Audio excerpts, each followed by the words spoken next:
Jeff बचपन से ही lawyer बनने का सपना देखते थे और बड़े होकर उन्होंने लॉ स्कूल से लॉयर की डिग्री हासिल भी कर ली। सब कुछ उनके प्लान के हिसाब से हो रहा था, इसीलिए उन्होंने शादी भी कर ली। जेफ को लग रहा था कि वो एक सफल जिंदगी जी रहे हैं, लेकिन लॉ करियर के कुछ साल बाद उन्हें ये पता लगा कि ये काम इतना भी अच्छा नहीं है जितना उन्होंने सोचा था। वो अपने जिंदगी से परेशान रहने लगे, उन्हें अपनी जिंदगी मीनिंगलेस लगने लगी और वो डिप्रेस रहने लगे, जिससे 25 साल के उम्र में वो डिप्रेशन की वजह से 40 साल के दिखने लगे। और जब उनकी उम्र 30 साल की हुई तो उन्हें लगा कि मेरी जिंदगी में इस ना खत्म होने वाली परेशानी और उदासी के अलावा कुछ तो होगा। एक रात जब जेफ्स को नींद नहीं आ रही थी तो तभी उन्होंने टीवी पर एक ऐड देखा। ऐड एक इंफॉर्मेशन प्रोडक्ट का था जिसका नाम था मेंटल बैंक, जिसकी मदद से कोई भी इंसान अपने लाइफ बदल सकता था। ये प्रोग्राम सबकॉन्शियस बिलीफ के बारे में था। जैसे ही जेफ्स ने टीवी पर ये विज्ञापन देखा, उन्हें लगा अब बस यही है जो उनकी मदद कर सकता है और उन्होंने तुरंत अपना क्रेडिट कार्ड निकाला और ये प्रोग्राम ऑर्डर कर दिया। कुछ दिन बाद जब इस प्रोडक्ट की सीडी आई तो जेफ ने बड़े ही लगन से उनकी बातों को सीखा, जिससे उन्हें बहुत ही पावरफुल बातें पता चली, जिन बातों ने सच में उनमें बहुत से बदलाव लाए। इसके बाद जेफ ने कभी पीछे मुड़कर नहीं देखा। उन्होंने बहुत सारी मोटिवेशनल किताबें पढ़ डाली। जेफ ने जैसे ही निगेटिव एटीट्यूड को छोड़कर एक पॉजिटिव एटीट्यूड अपनाया, उन्हें अपनी जिंदगी में चौंका देने वाले परिणाम दिखने लगे। अब जेफ लॉयर के साथ साथ मोटिवेशनल स्पीच भी देने लगे और 1992 में उन्होंने अपनी लॉयर की जॉब छोड़कर पूरे टाइम मोटिवेशनल स्पीकर का काम शुरू कर दिया, जिसमें उन्हें काफी ज्यादा सफलता मिली। और इसके बाद जेफ को कभी अपना काम जैसा नहीं लगा।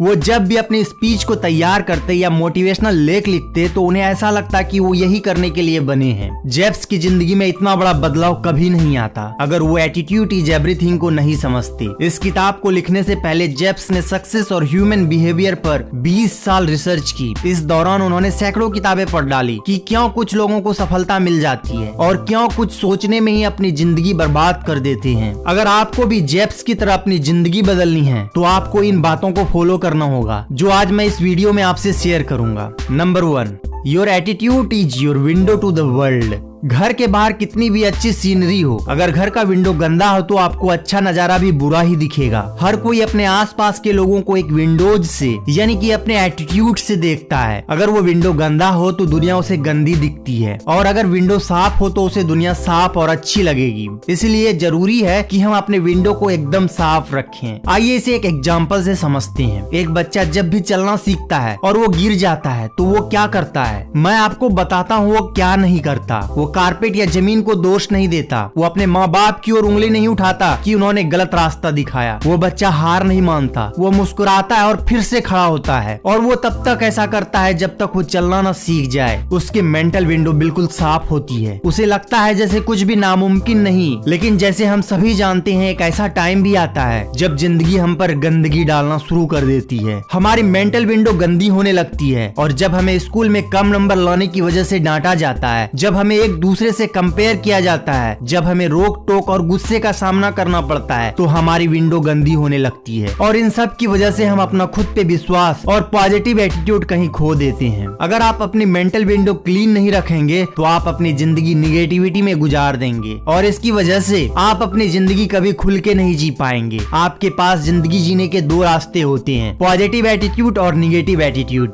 या तो आपके पास जो नहीं है उसी को सोच के पूरी जिंदगी रोइए, या एक पॉजिटिव एटीट्यूड रख के आज आपके पास जो नहीं है उसे पाने के लिए काम करिए। इससे आपको वो सब मिलेगा जो आप चाहते हैं। मैं जानता हूँ आप सोच रहे होंगे कि ये सब कहना बहुत आसान है, करना नहीं। इसलिए ऑथर ने 11 लेसन्स की मदद से बताया है कि आप कैसे कर सकते हैं। Number 1, you are a human magnet, यानी कि आप एक मानव चुंबक हैं। कुछ लोग काफी सफल हो जाते हैं और कुछ लोग अपनी असफलताओं से ही बाहर नहीं आ पाते। जेफ्स ने सफलता की कुंजी को 6 शब्दों में बताया है और आपको ये जानकर हैरानी होगी कि यही 6 शब्द ही आपको सफल बनाएंगे और यही 6 शब्द आपको असफल भी बनाएगी। और ये 6 शब्द हैं, we become what we think about, मतलब हम वही बन जाते हैं जैसा हम खुद के बारे में सोचते हैं। यह ऐसे काम करता है, यदि आप किसी लक्ष्य के बारे में लगातार सोचते हैं तो हम उसकी ओर आगे बढ़ने का प्रयत्न आरंभ कर देंगे। मान लीजिए एक आदमी है जो सोचता है कि मैं हर साल 10 लाख रुपया कमा सकता हूँ, तो वो एक मानव चुंबक की तरह उन सभी रास्तों को ढूंढ लेगा जिससे वो 10 लाख रुपया कमा सके। अब दूसरा पहलू ये है है। अगर वो सोचे उसे अपने परिवार की समस्याओं को दूर करने के लिए 10 लाख रुपया कमाने चाहिए, अब वो 10 लाख रुपया कमा सकता है? ये उस आदमी के एटीट्यूड पर डिपेंड करता है कि वो खुद पर कितना भरोसा करता है। अगर आप ये सोचें कि मैं 10 लाख रुपया कमा सकता हूँ और 10 लाख रुपया कमाने चाहिए, इनमें दो चीजें सामने आती हैं। कमा सकता हूँ पॉजिटिव एटीट्यूड है और कमाने चाहिए निगेटिव एटीट्यूड है। अगर आपका खुद पे भरोसा है और कुछ करने की हिम्मत है तो आप एक दिन 10 लाख रुपया जरूर कमा लेंगे। दोस्तों, असफलता बस एक स्पीड ब्रेकर की तरह होता है जो हमारे सपनों के रास्ते में आकर बस हमें टेस्ट करता है, और अगर हम में एक पॉजिटिव एटीट्यूड नहीं होगा तो यह स्पीड ब्रेकर हमें पहाड़ जैसा लगने लगेगा और हम इस ब्रेकर को पार करने के बजाय वहीं हार मान जाएंगे। इसलिए जब भी आप अपनी जिंदगी में कुछ नया शुरू करिए तो ये बात याद रखिएगा कि असफलता बस हमें ये दिखाने आती है कि हमें अपने सपने को पाने की कितनी चाहत है। Next, picture your way to success, यानी अपनी सफलताओं की कल्पना करें। एक इंटरव्यू में प्रसिद्ध गायिका सेलिना डियोन से पूछा गया कि क्या उन्होंने अपने करियर की शुरुआत में कभी सोचा था कि उनके लाखों रिकॉर्ड बिकेंगे और वे टूर पर रहकर हर सप्ताह कई हजारों लोगों के सामने गाना गाएंगी। इस पर गायिका ने जवाब दिया कि इसमें से किसी भी बात पर उन्हें आश्चर्य नहीं हुआ, क्योंकि इस तरह की कल्पना उन्होंने तभी कर ली थी जब वे 5 वर्ष की थी। इसलिए हमारा पहला कदम अपने इच्छित परिणाम की छवि का निर्माण करना है। आपको केवल अपनी कल्पना ही सीमित कर सकती है। आप जानते होंगे कि बहुत से लोग सार्वजनिक सभा में संबोधित करने से घबराते हैं, यानी कि पब्लिक स्पीकिंग से डरते हैं। कई तरह के सर्वे करने के बाद पाया गया कि यह लोगों का सबसे बड़ा डर है, जो मौत के डर से भी कहीं आगे है। आइए देखें कि जब लोगों को भाषण देने के बारे में सिर्फ सोचने भर के लिए कहा जाए तो उनके मन में किस तरह के चित्र उभरने लगते हैं। वे स्वयं को श्रोताओं के सामने घबराए हुए खड़ा देखते हैं। शायद वो जो कहना चाहते हैं उसे याद करने में कठिनाई का अनुभव करते हैं। यदि अपने मानस पटल पर आप इस छवि को बार बार दोहराएंगे तो यकीन माने कि आप एक वक्ता के रूप में कोई खास सफलता हासिल नहीं कर पाएंगे। इसके बजाय अपने मन में इस तरह की छवि बनाएं कि आप आत्मविश्वास से भरे हुए अपनी प्रस्तुति दे रहे हैं। श्रोतागण आपके हर शब्द को ध्यान से सुन रहे हैं। आपने श्रोताओं को एक मजेदार वाक्य सुनाया है और वे हंस रहे हैं। अंत में वे बड़े गर्मजोशी से आपके लिए तालियां बजा रहे हैं। बाद में लोग आपको बधाई देने आ रहे हैं। क्या आप देख पा रहे हैं कि ऐसे मानसिक चित्र किस तरह एक बेहतर वक्ता बनने में आपकी सहायता कर सकते हैं? हालांकि ध्यान रखें कि आपके मन में उभरी इस तरह की तस्वीरें रातों रात वास्तविकता में साकार नहीं होती। हाँ, लेकिन यह तय है कि धैर्य के साथ लगातार इस तरह की मानसिक तस्वीरों पर ध्यान केंद्रित कर आप ऑटोमेटिकली उन तरीकों से कार्य करने लगेंगे जो आपके स्वप्न साकार करने में सहायक सिद्ध होंगे। Next, make the commitment and you will move mountains, यानी कि प्रतिबद्ध हो जाएं और दुनिया को हिला दें। आइए इसे एक शानदार स्टोरी से समझते हैं, जो कि है न्यूपोर्ट बीच के निवासी बेंजामिन रोल की कहानी। रोल ने 1990 में 67 वर्ष की उम्र में लॉ स्कूल से ग्रेजुएशन किया था। स्वाभाविक था कि उन्हें अपनी कानूनी प्रैक्टिस शुरू करने से पूर्व कैलिफोर्निया बार एग्जाम पास करनी पड़ती। इस एग्जाम को पास करने के अपने पहले प्रयास में वो फेल हो गए, दूसरी बार भी फेल हो गए, तीसरी बार, चौथी बार, फिर 13वीं बार असफल हुए। मैं आपको बता दूं कि बार एग्जाम साल में केवल 2 बार ही दी जा सकती है। इसलिए वे जब अपने 13वें प्रयास में असफल रहे तब वे 73 वर्ष के हो चुके थे। अधिकतर लोग इतने प्रयासों के बाद हार मान लेते, लेकिन बेंजामिन रोल ऐसा नहीं थे। उन्होंने 14वीं बार एग्जाम दिया और इस बार वो पास हो गए। 1997 में 74 की उम्र में उन्हें कैलिफोर्निया राज्य में कानूनी प्रैक्टिस करने की अनुमति मिल गई। तो ये है वो व्यक्ति जो कमिटेड थे और किसी भी कीमत पर अपने लक्ष्य को प्राप्त करना चाहते थे। क्या इस कहानी से आप समझते हैं कि एटीट्यूड का कितना महत्व है? अधिकतर लोग 60 साल की उम्र के बाद लॉ स्कूल जाने की सोचते भी नहीं हैं, और ये ऐसे व्यक्ति हैं जिन्होंने न केवल 67 वर्ष की उम्र में लॉ स्कूल में प्रवेश लिया, बल्कि ग्रेजुएशन के बाद बार एग्जाम पास करने के लिए 6 वर्ष तक डटे रहे। बेंजामिन रोल की कहानी इस बात का एक और पुख्ता सबूत है कि एटीट्यूड इज एवरीथिंग। अब चूंकि आप प्रतिबद्धता यानी कि कमिटमेंट की शक्ति के बारे में जान चुके हैं, इस सिद्धांत को अमल में लाने का समय आ गया है। तो आगे बढ़ें, एक ऐसा लक्ष्य चुनें जिसे प्राप्त करने की तीव्र इच्छा आपके मन में हो। इस बात के लिए कमिटेड हो जाएं कि चाहे जो भी हो आप अपना लक्ष्य हासिल करके ही रहेंगे। आगे बढ़ें एवं अपने मार्ग में आने वाले सभी अवसरों पर ध्यान केंद्रित करने एवं उनका लाभ उठाने के लिए तैयार हो जाएं। अपने लक्ष्य की प्राप्ति के लिए दृढ़ निश्चय के साथ कार्य करते रहें और सफलता प्राप्त करने के लिए तैयार रहें। Next, turn your problems into opportunity, यानी कि समस्याओं को अवसरों में बदलें। आइए इसे एक एग्जाम्पल से समझते हैं। डेब ब्रूनो एक चिकित्सा उपकरण बनाने वाले कंपनी में नेशनल सेल्स मैनेजर के रूप में काम करते थे। सब ठीक ठाक चल रहा था, लेकिन 1984 में ब्रूनो ने अपनी नौकरी गंवा दी। उसी बेरोजगारी की हालत में एक रात ब्रूनो घर जा रहे थे तो उनकी कार रोड से नीचे उतर गई और क्षतिग्रस्त हो गई। वे गंभीर रूप से घायल हो गए। उनके फेफड़े दब गए, पसलियां टूट गई, दिल में घाव हो गया और लीवर फट गया। डॉक्टरों को भी पता नहीं था कि वे जीवित रह पाएंगे या नहीं। ब्रूनो ने भी यही सोचा था कि वो मर जाएंगे। 3 दिन तक लाइफ सपोर्ट सिस्टम पर जिंदगी और मौत के बीच झूलने के बाद वे चमत्कारिक रूप से बच गए। ब्रूनो को ऐसा महसूस हुआ जैसे उन्हें दूसरा चांस दे दिया गया हो। हॉस्पिटल में रिकवरी के दौरान उन्होंने अपने फ्यूचर के बारे में सोचना शुरू कर दिया। उनके मन में कुछ कौंधा और वे समझ गए कि उन्हें आगे क्या करना है। वो एक ऐसा व्यवसाय शुरू करेंगे जिसके द्वारा मोटिवेशनल कोटेशन को अन्य लोगों के साथ साझा किया जा सके ताकि वे भी इनसे प्रेरित हो। लेकिन उन्हें पता नहीं था कि वे ये सब कैसे करेंगे। हॉस्पिटल से घर आने के बाद एक और बुरा समाचार उनका इंतजार कर रहा था। उनके भारी मेडिकल बिल एवं उनके काम करने की असमर्थता के कारण उन्हें अपना दिवालियापन घोषित करना पड़ा। उन्होंने अपना घर खो दिया। वे अपने परिवार सहित एक छोटे से अपार्टमेंट में रहने लगे। अभी तक ब्रूनो ने अपने सपनों का साथ नहीं छोड़ा था। एक दृढ़ निश्चय और पॉजिटिव एटीट्यूड के साथ वे फिर से आगे बढ़े। अगले कुछ सालों में उन्होंने ऐसे जॉब्स किए जहां मार्केटिंग और प्रिंटिंग सीख सके। अपने इस कोटेशन के प्रदर्शन के लिए वे किसी माध्यम की तलाश में थे। एक दिन बिजली की तरह एक विचार उनके दिमाग में कौंधा। वे इन उदाहरणों को क्रेडिट कार्ड पर छाप सकते हैं। उस दिन शाम को टीवी देखते समय उनकी नजर एक क्रेडिट कार्ड कंपनी के गोल्डन कार्ड के विज्ञापन पर पड़ी। उन्होंने सोचा कि ये तो और बढ़िया है। वे इन कोटेशन को मैटलिक गोल्ड कार्ड पर प्रिंट करेंगे जिससे लोग जहां चाहे वहां उन्हें अपने साथ ले जा सकते हैं। उसके लिए उन्होंने एटीट्यूड, लीडरशिप, करेज और कमिटमेंट आदि विषयों पर आधारित कोटेशन की एक श्रृंखला का निर्माण किया। उन्होंने इस तरह के कार्ड को सक्सेस गोल्ड कार्ड का नाम दिया। हॉस्पिटल छोड़ने के 5 वर्ष बाद डेब ब्रूनो ने पहला सक्सेस गोल्ड कार्ड बेचा था। मुझे यह बताते हुए खुशी हो रही है कि अब तक वो इस तरह के 2 मिलियन से भी ज्यादा कार्ड बेच चुके हैं। डेब ब्रूनो ने एक त्रासदी भरी दुर्घटना को एक अविश्वसनीय जीत में बदल दिया था।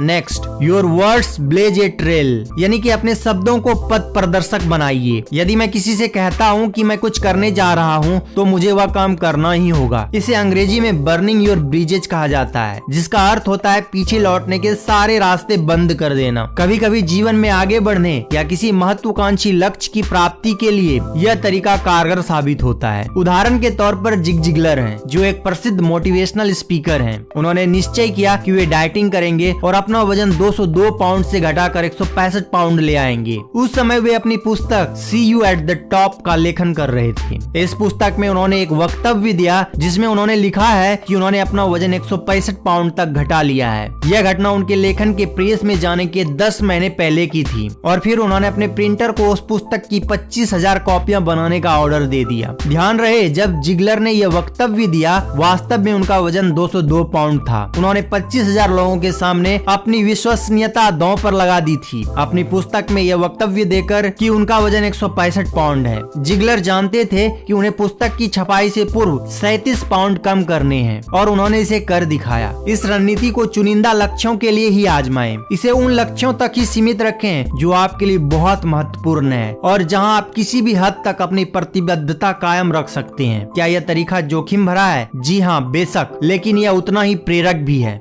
नेक्स्ट, स्टॉप कंप्लेनिंग, यानी कि शिकायतें करना बंद करें। मैं आपको यह सुझाव नहीं दूंगा कि आप हाथ पर हाथ धरे बैठे रहें और अपने जीवन में आने वाली सभी समस्याओं का अनदेखा कर दें, बल्कि शिकायत करने के बजाय यह ज्यादा बेहतर होगा कि आप अपना ध्यान और ऊर्जा उन्हें सुलझाने या कम करने की दिशा में केंद्रित करें। उदाहरण के तौर पर मान लें कि आजकल आप थोड़ा थका हुआ महसूस कर रहे हैं। हर व्यक्ति को अपनी थकान के बारे में बताने की बजाय आप अधिक एक्सरसाइज करना शुरू कर दें या फिर रात में थोड़ा जल्दी सोना शुरू कर दें। शिकायतें आपके विरुद्ध 3 तरह से काम करती है। पहले, कोई भी आपकी तबीयत या समस्याओं के बारे में निगेटिव खबर नहीं सुनना चाहता। दूसरे, शिकायत करने से आप खुद अपनी पीड़ा और असुविधा को बढ़ा लेते हैं, इसीलिए बार बार दुखी और निगेटिव घटनाओं को याद करने से क्या फायदा। तीसरे, शिकायत खुद कुछ हासिल नहीं करती, उल्टा आपको अपनी स्थिति को सुधारने के लिए किए जाने वाले उपायों से विमुख कर देती है। कहा जाता है कि 90% लोगों को आपकी समस्या से कुछ लेना देना नहीं होता और शेष 10% आपको समस्याग्रस्त देखकर खुश होते हैं। इसीलिए पॉजिटिव लोगों की श्रेणी में आ जाएं, जिससे आपको सामने से आते देख लोगों को अपना रास्ता न बदलना पड़े। Next, associate with positive people, यानी पॉजिटिव एटीट्यूड वालों से दोस्ती करें। आइए इसे एक एग्जांपल से समझते हैं। जब माइक हाई स्कूल में था तो पड़ोस के कुछ बच्चों के साथ समय बिताता था। माइक के अनुसार उनका ना तो कोई लक्ष्य था और ना ही कोई सपने। वे हमेशा निगेटिव बातें करते थे। जब भी माइक उनसे कुछ नया करने के लिए कहता था तो वे उसे हतोत्साहित कर देते थे। वे उससे कहते थे ये बेवकूफी है। माइक उनके साथ इसलिए रहता था ताकि वह उस समूह का हिस्सा बना रह सके। जब माइक कॉलेज में पढ़ने गया तब भी उनका सामना निगेटिव सोच रखने वाले कुछ लोगों से हुआ, लेकिन उसे ऐसे भी लोग मिले जो पॉजिटिव सोच वाले थे, कुछ सीखना चाहते थे, जो कुछ हासिल करना चाहते थे। माइक ने इस तरह के पॉजिटिव सोच वालों के साथ समय बिताने का निश्चय किया। अचानक वो अपने बारे में कुछ बेहतर महसूस करने लगा। उसने एक बढ़िया एटीट्यूड विकसित कर लिया। उसने अपने लक्ष्य तय करना शुरू कर दिया। ऑथर कहते हैं कि मुझे यह बताते हुए खुशी हो रही है कि अब माइक एक सफल वीडियो प्रोडक्शंस कंपनी का मालिक है और उसका एक प्यारा सा परिवार है। वो अपने लक्ष्यों को एक के बाद एक हासिल करता जा रहा है। जब ऑथर ने माइक से पूछा कि उसके हाई स्कूल के दोस्त क्या कर रहे हैं तो उसने ऑथर को बताया वे अभी भी वहीं रहते हैं। उनकी सोच अब भी उतनी ही निगेटिव है और उन्होंने अब तक अपने जीवन में कुछ भी नहीं किया। माइक ने कहना जारी रखा, यदि मैं उन्हीं लोगों के साथ घूमना जारी रखता तो आज मैं जहाँ हूँ वहाँ नहीं पहुँच पाता। मैं अब भी नुक्कड़ की दुकान पर बैठकर झक मार रहा होता। माइक की कहानी इस बात का जीता जागता सबूत है कि अपने आसपास के माहौल और लोगों का हमारे जीवन पर क्या प्रभाव पड़ता है। इसके बावजूद हम कभी कभी कुछ निश्चित लोगों के साथ रहने के आदी हो जाते हैं और इस बात पर विचार नहीं करते कि इसका क्या परिणाम हो सकता है।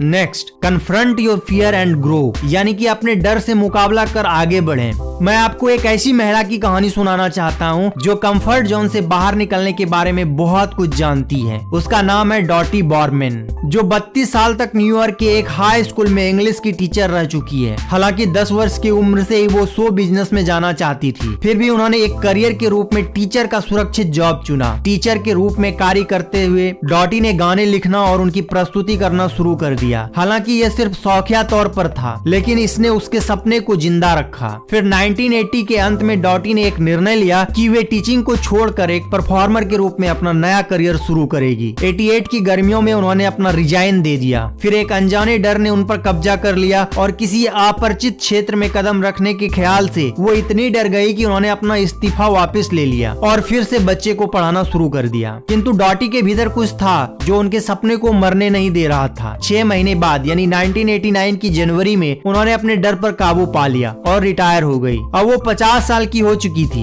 1998 में यानी अपनी उम्र के 60वें साल में उन्होंने अपनी बेहतरीन सीडी निकाली जिसका नाम था I am in love with the computer. उन्होंने न केवल न्यूयॉर्क सिटी के एक कैबरे में किए गए म्यूजिकल रिव्यू में बल्कि देश भर के कई संस्थानों में इसे परफॉर्म किया। इस तरह से डॉटी ने अपने डर से मुकाबला किया और हमें अपने सपनों के पीछे भागने के लिए प्रेरित किया। दोस्तों, आप अपने डर से मुकाबला करके ही आप अपनी क्षमता को विकसित कर सकते हैं तथा एक ऐसा सक्रिय एवं परिपूर्ण जीवन जी सकते हैं जिसके आप हकदार हैं। ऐसा फैसला करने पर आपको कभी भी पछतावा नहीं होगा।